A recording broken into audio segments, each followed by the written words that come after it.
hot December day, with a cloudless blue sky and a sun blazing down on the earth.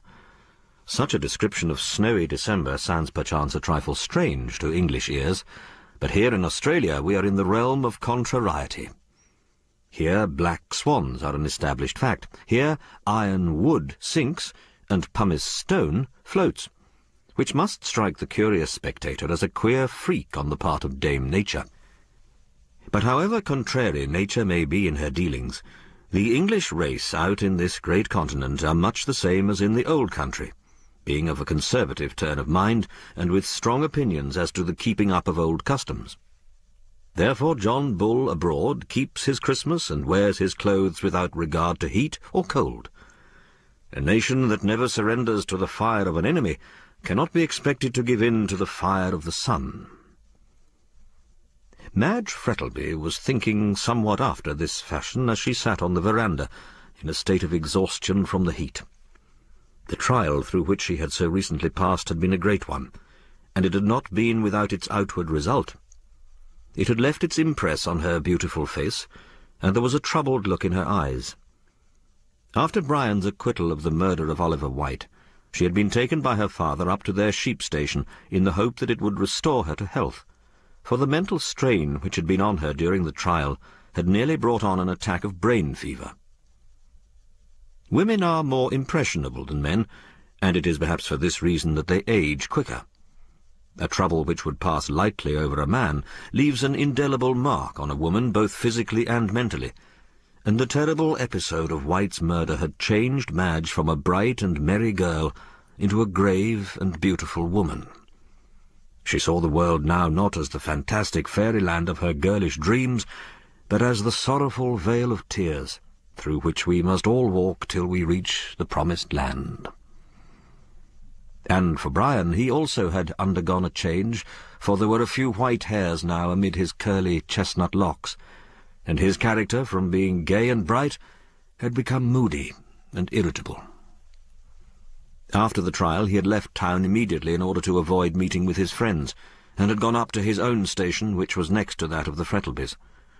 There he worked hard all day and smoked hard all night, thinking ever on the secret which the dead woman had told him and which threatened to overshadow his life. Every now and then he rode over and saw Madge, but this was generally when he knew her father to be away, for of late he had disliked the millionaire.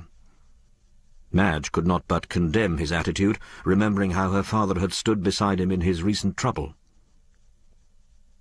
Suddenly she started as she heard a step behind her.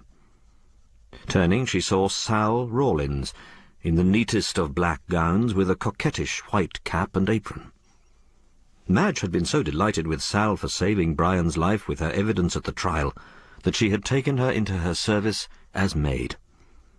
Mr. Frettlby had offered strong opposition at first that a fallen woman like Sal should be near his daughter, but Madge was determined to rescue the unhappy girl from the life of sin she was leading, and so at last he reluctantly consented. Brian, too, had objected, but ultimately yielded, as he saw that Madge had set her heart on it.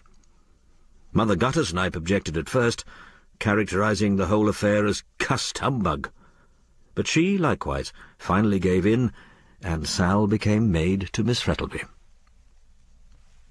"Sit down here," said Madge, leaning back in her seat, "and talk to me." Sal complied, and after a short pause, Madge turned her clear grey eyes on the woman. "I want to ask you something." The other shivered and turned pale. About that?" Sal hesitated for a moment and then flung herself at the feet of her mistress. "I will tell you," she cried. "You have been kind to me, and have a right to the truth.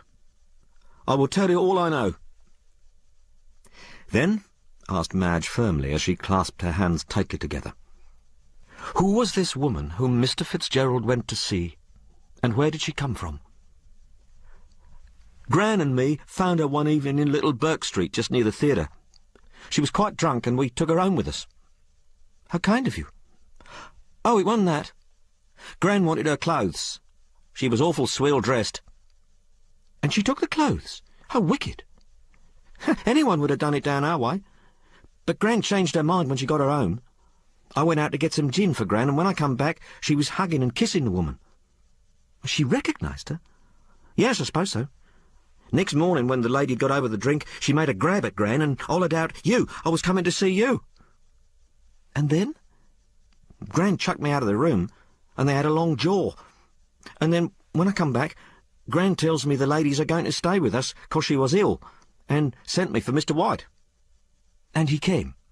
Oh, yes. Often. He kicked up a row when he first turned up, but when he found she was ill, he sent a doctor. But it wasn't no good. She was 2 weeks with us and then died the morning she saw Mr. Fitzgerald. I suppose Mr. White was in the habit of talking to this woman? Lots.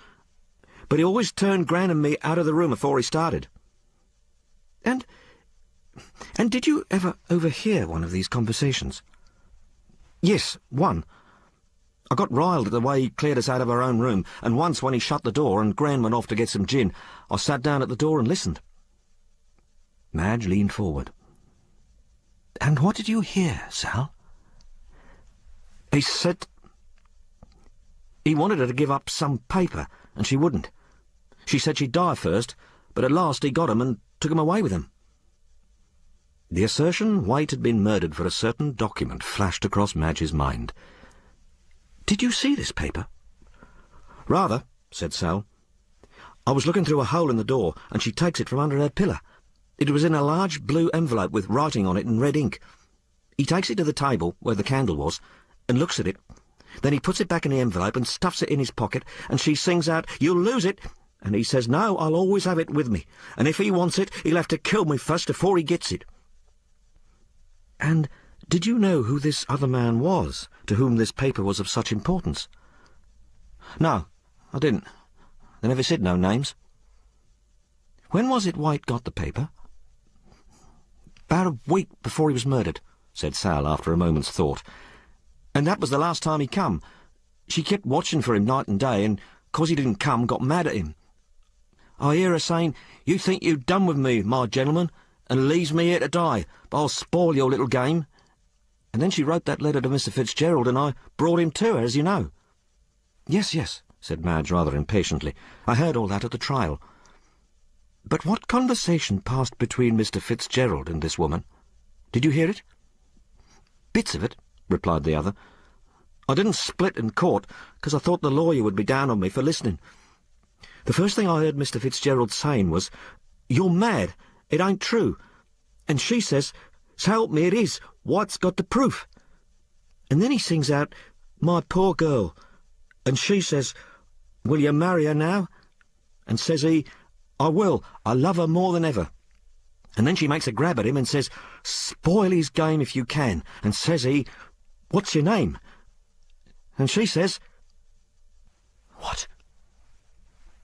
"Rosanna Moore." There was a sharp exclamation as Sal said the name, and turning round quickly, Madge found Brian standing beside her, pale as death, with his eyes fixed on the woman. "Go on." "That's all I know." Brian gave a sigh of relief. "You can go. I wish to speak with Miss Frettlby alone." Sal looked at him for a moment and then glanced at her mistress, who nodded to her as a sign that she might withdraw. With another sharp, inquiring look at Brian, the maid turned and walked slowly into the house.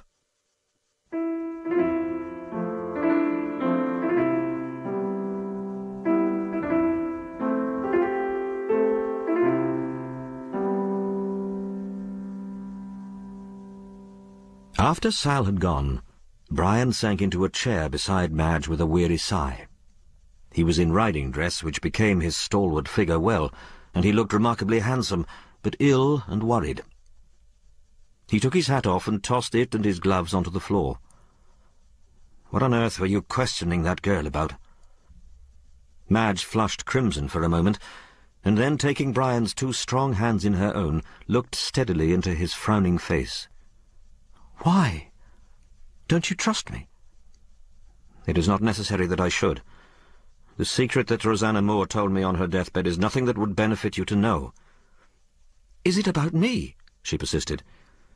"It is, and it is not," he answered. She released his hands. "I suppose that means it is about a third person and concerns me." "Well, yes." He impatiently struck his boot with his riding whip. "But it is nothing that can harm you so long as you do not know it. But God help you should anyone tell it to you, for it would embitter your life." "My life being so very sweet now?" "You're trying to put out a fire by pouring oil on it, and what you say only makes me more determined to learn what it is. Madge, I implore you not to persist in this foolish curiosity. It will bring you only misery. If it concerns me, I have a right to know it. When I marry you, how can we be happy together, with the shadow of a secret between us?" Brian fell on his knees beside her and stretched out his hands with an entreating gesture.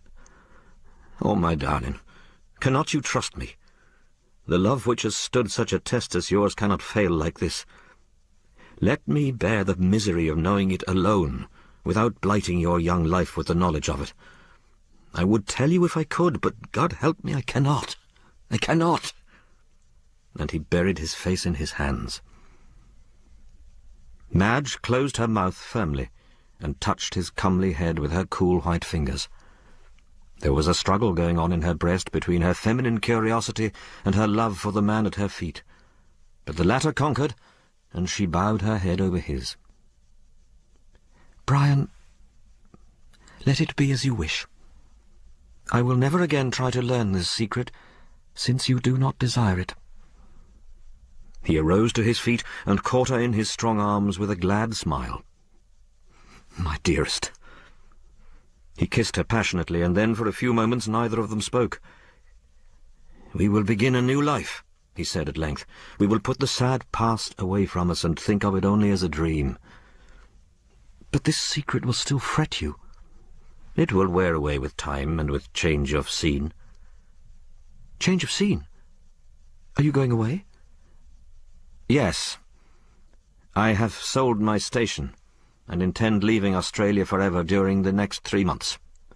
"But where are you going?" "Anywhere. I'm going to follow the example of Cain and be a wanderer on the face of the earth."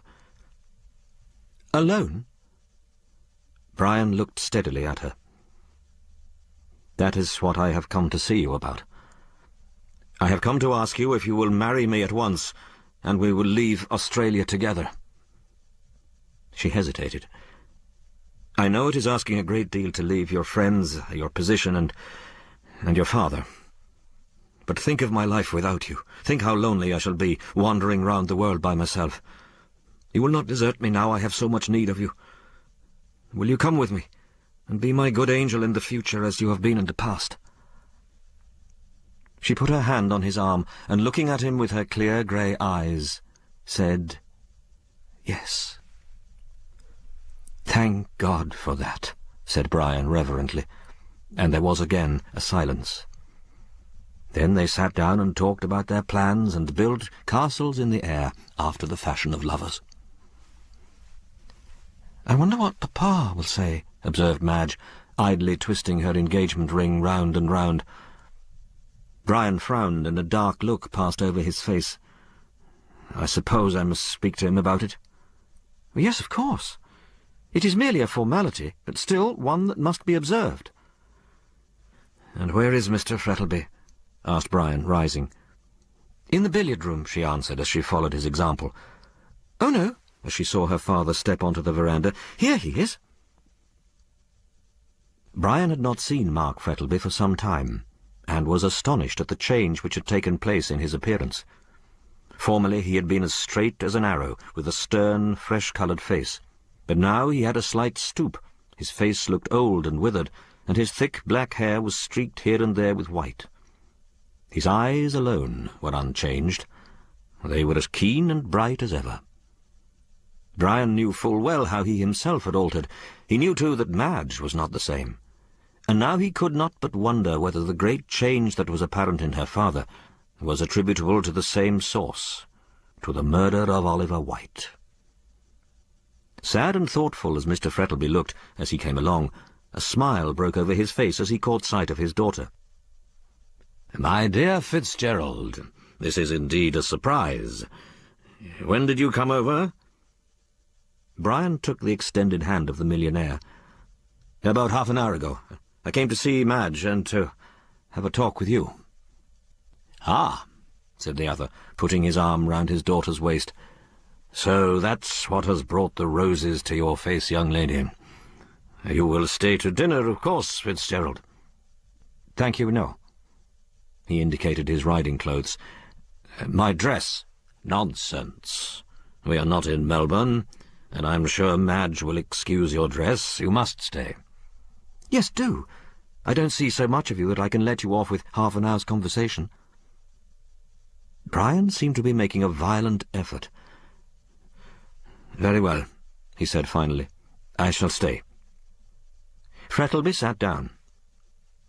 "And now, the important question of dinner being settled, what is it you want to see me about? Your sheep station?" "No, sir." Brian leaned against the veranda post while Madge slipped her hand through his arm. "I have sold it." "Sold it? What for?" "I felt restless and wanted a change." "Ah." The millionaire shook his head. "A rolling stone gathers no moss, you know." "Stones don't roll of their own accord. They are impelled by a force over which they have no control." "Oh, indeed. And may I ask what is your propelling force?" Brian looked at the man's face with such a steady gaze that the latter's eyes dropped after an uneasy attempt to return it. It was several moments before he looked up again at the two tall young people standing before him. "Well, what do you want to see me about?" "Madge has agreed to marry me at once, and I want your consent." "Impossible." "There is no such word as impossible. Why should you refuse? I am rich now." "Pshaw!" said Frettleby, rising impatiently. "It's not money I'm thinking about. I've got enough for both of you. But I cannot live without Madge." "Then come with us," said his daughter, kissing him. Her lover, however, did not second the invitation, but stood moodily, twisting his tawny moustache and staring out into the garden in an absent sort of manner. "What do you say, Fitzgerald?" Frettleby was eyeing him keenly. "Oh, delighted, of course." "In that case," returned the other, "I will tell you what we will do. I have bought a steam yacht, and she will be ready for sea about the end of January. You will marry my daughter at once, and go round New Zealand for your honeymoon. When you return, if I feel inclined, and you two turtle doves don't object, I will join you, and we will make a tour of the world." "Oh, how delightful!" cried Madge, clasping her hands. "I'm so fond of the ocean.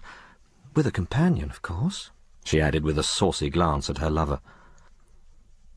Brian's face had brightened considerably, for he was a born sailor, and a pleasant yachting voyage in the blue waters of the Pacific, with Madge as his companion, was to his mind as near paradise as any mortal could get. "And what is the name of the yacht?" he asked. "Her name? Oh, a very ugly name, and one which I intend to change. At present she is called the Rosanna."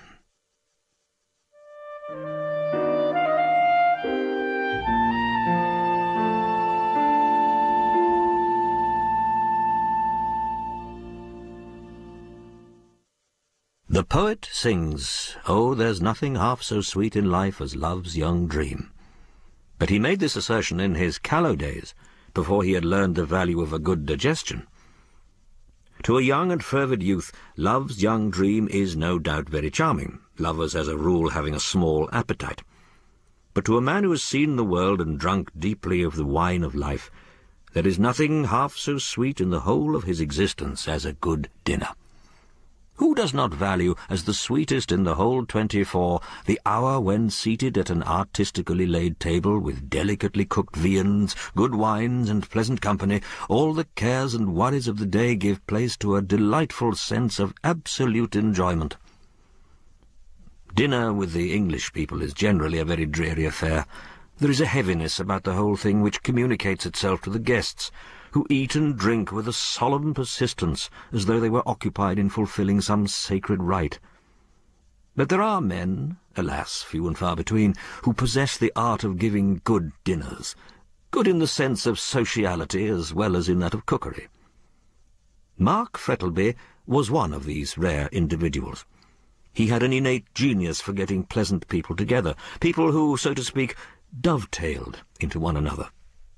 He had an excellent cook, and his wines were irreproachable, so that Brian, in spite of his worries, was glad that he had accepted the invitation. The bright gleam of the silver, the glitter of glass, and the perfume of flowers, all collected under the subdued crimson glow of a pink-shaded lamp which hung from the ceiling, could not but give him a pleasurable sensation. On one side of the dining-room were the French windows opening onto the veranda, and beyond appeared the vivid green of the trees and the dazzling colours of the flowers, somewhat tempered by the soft, hazy glow of the twilight. Brian had made himself as respectable as possible under the odd circumstances of dining in his riding dress, and sat next to Madge, contentedly sipping his wine and listening to the pleasant chatter which was going on around him. Felix Rolleston was there, with Mrs. Rolleston, née Miss Featherweight, who ruled him with a rod of iron. They had brought up Julia Featherweight with them, and this young person had made up her mind to become the second Mrs. Frettlby.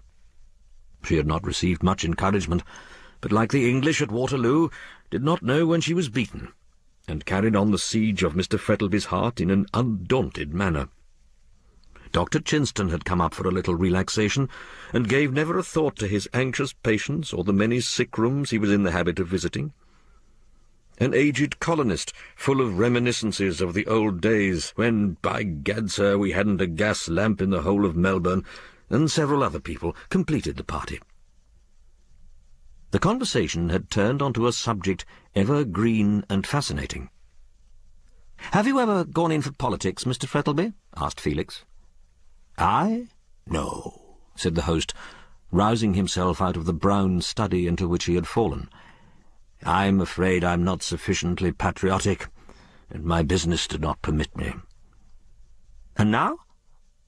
"Now," echoed the millionaire, glancing at his daughter, "I intend to travel." "Ah, the finest thing out," said Chinston. "One never gets tired of seeing the queer things that are in the world." "I've seen queer enough things in Melbourne in the early days," spoke out Valpy, the old colonist, with a wicked twinkle in his eyes. "Oh!" cried Julia, putting her hands up to her ears. "Don't tell me them, for I'm sure they're naughty." "We weren't saints then." "Ah, then we haven't changed much in that respect," retorted Frettlby. "You talk of your theatres now. Why, you haven't got a dancer like Rosanna." Brian started on hearing this name again, and he felt Madge's cold hand touch his. "And who's Rosanna?" "A dancer and burlesque actress. Such a beauty. We were all mad about her, such hair and eyes. You remember her, Frettlby?" "Yes." Before Mr. Valpy had the opportunity to wax more eloquent, Madge rose from the table, and the other ladies followed. Brian sat still and wondered why Frettlby changed colour on hearing the name. He supposed that the millionaire had been mixed up with the actress, and did not care about being reminded of his early indiscretions. And after all, who does? "She was as light as a fairy," continued Valpy with a wicked smile. "What became of her?" Mark Frettlby looked up suddenly as Fitzgerald asked this question. "She went to England in 1858. I'm not quite sure if it was July or August, but it was in 1858. "You will excuse me, Valpy, but I hardly think that these reminiscences of a ballet dancer are amusing." Frettlby poured himself out a glass of wine. "Let us change the subject." Notwithstanding the plainly expressed wish of his host, Brian felt strongly inclined to pursue the conversation. Politeness, however, forbade such a thing, and he consoled himself with the reflection that after dinner he would ask old Valpy about the ballet dancer whose name caused Mark Frettlby to exhibit such strong emotion. But, to his annoyance, when the gentleman went into the drawing-room, Frettleby took the old colonist off to his study, where he sat with him the whole evening, talking over old times. It was an exquisite night, with a cloudless blue sky glittering with stars, and a great yellow moon in the west. Madge seated herself on the side of the marble ledge which girdled the still pool of water in front of the house, and dipped her hand into the cool water. Brian leaned against the trunk of a great magnolia tree, whose glossy green leaves and great creamy blossoms looked fantastic in the moonlight. In front of them was the house, with the ruddy lamplight streaming through the wide windows, and they could see the guests within, their dark figures passing and repassing the windows, while the charming music of the waltz mingled with their merry laughter. "Looks like a haunted house," said Brian, thinking of Poe's weird poem. "But such a thing is impossible out here." "You don't believe in ghosts?" "There's a banshee in our family. She's supposed to cheer our deathbeds with her howlings, but I've never seen the lady myself." "It's aristocratic to have a ghost in a family, I believe," said Madge. "That is the reason we colonials have none." "Ah, but you will have. There are, no doubt, democratic as well as aristocratic ghosts. Ah, but what nonsense I talk. There are no ghosts, except of a man's own raising. The ghosts of a dead youth, the ghosts of past follies, the ghosts of what might have been. These are the spectres which are more to be feared than those of the churchyard." Madge looked at him in silence, for she understood the meaning of that passionate outburst. He was thinking of the secret which the dead woman had told him, and which hung like a shadow over his life. She arose quietly and took his arm. The light touch roused him, and a faint wind sent an eerie rustle through the still leaves of the magnolia as they walked back in silence to the house.